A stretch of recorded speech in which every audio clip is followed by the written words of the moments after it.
Well, my name's Adam Mendham. I'm primarily a filmmaker, also a musician, and I've been involved in a string of creative projects for the majority of my adult life, really, for the past 12 years, I would say. So you say for your adult life, did you like as a kid, were you not involved at all? And what happened to change that? Well, I kind of fell into being a creative, really. I came from a string of steel workers and factory workers as well, as I think most natives in Teesside did. Um, and a lot of my friends were. I remember the council had built a skate park where I lived in Skelton in East Cleveland, and a lot of my friends were quite into skating and biking, and I couldn't do those sort of things. My hands don't connect with my feet. I can't coordinate my body that well, and so the way that I engaged with my friends as they were skating and the like was to film them. And I made skate videos and just fostered this love for it, really. And then gradually over time, as my skills kind of developed, people asked me to make videos, and I accidentally fell into filmmaking, really. And then through that process, once I had that skill set, I was able to kind of develop my voice there as well, which was, I think, it's the crucial difference between being a videographer and a filmmaker. Uh, Terrific, really interesting. There's quite a few people that we've interviewed that have said, uh, whether it was football, whatever it was they felt a little bit like they couldn't interact socially at a level that they'd have liked in that way, and it was like by picking up a guitar or picking up a camera made them, part of something that was going on in their lives that they didn't feel uh, they were getting elsewhere. But it's like you say, it's not that you ran off in a corner and just made films. You made films of the people that were doing this and became part of that world as well. Absolutely. I think, it's become a little bit of a cliche that we say art provides a voice, but I think that's so true that art is a voice for so many people. And what really scares me when I think about that is how many voices are waiting to be discovered as well, because I think we approach art in the wrong way. It's a nice thing to have. We don't look to foster people with an artistic voice. I don't think that within the education system we look for opportunities to find artistic talent enough. I think it's always that people seem to, or the majority, oftentimes people fall into the arts in a similar situation as to how I have, where they fall into it because they don't have an alternative. They're kind of forced into it. Rather than actively looking for those opportunities, it's kind of people that are pushed into art. Yeah, and I think that kind of leads me quite nicely onto a project that we've been working on together that um, uh, called the Tees Online, and I know you've put an immense amount of work into this, and so Mm. tell because that idea of actually finding people and giving them a voice, I think is very much a part of what you're doing. Yeah, definitely. Well, thanks for saying that, because that is the aim of the Tees. Really, it's to provide the voiceless with a voice. I think I think the most important thing in doing that is recognizing, or allowing people to recognize that they don't have a voice as well. I think that's the biggest challenge. That's the aim of the Tees. Primarily, it's a community news platform as it stands at the moment. Um, we want to expand that, and we want to try and connect communities through the Tees work as well. So, as a community news platform, it's not a process of finding people who want to say something. That's easy. You can do that. There's plenty of people who want to say something. The challenge, I think, is finding people who don't realize that they have a voice.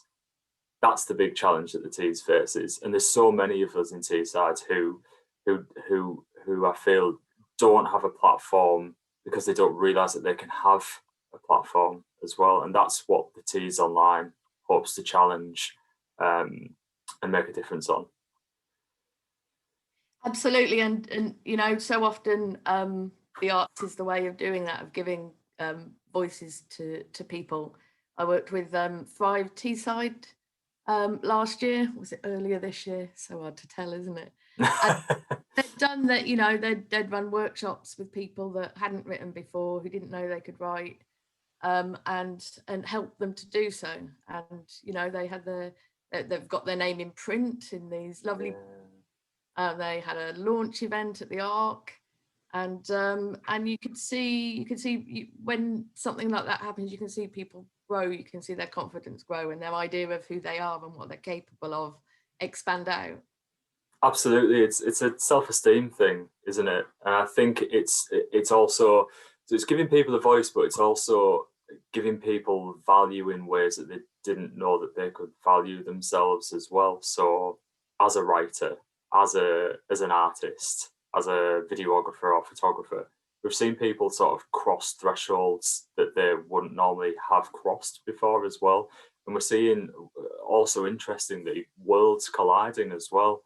One of the main aims of the Tees as well was to get people who are already thinking locally about something specific. So, for example, somebody who engages with the local music scene, for example, who are really passionate about seeing local bands emerging. If we can put local music on a platform against local literature or local poetry or local art, it's not a massive step to get that person who's thinking about local music across to thinking about local literature or local poetry. It's not a huge step because you're already thinking about local artistry in general.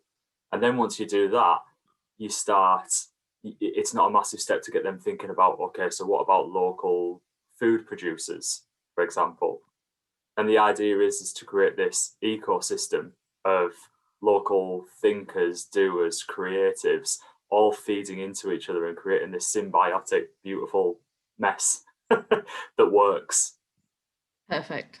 An autonomous state of creatives working together to make a better society. I mean, you can't ask for more than that, can you? That's the dream, Lisa. Yeah. Yeah. We'll get into talking about. In fact, I know a number of people have talked about our own currency as well, which is something that I think we could definitely come back to at some point.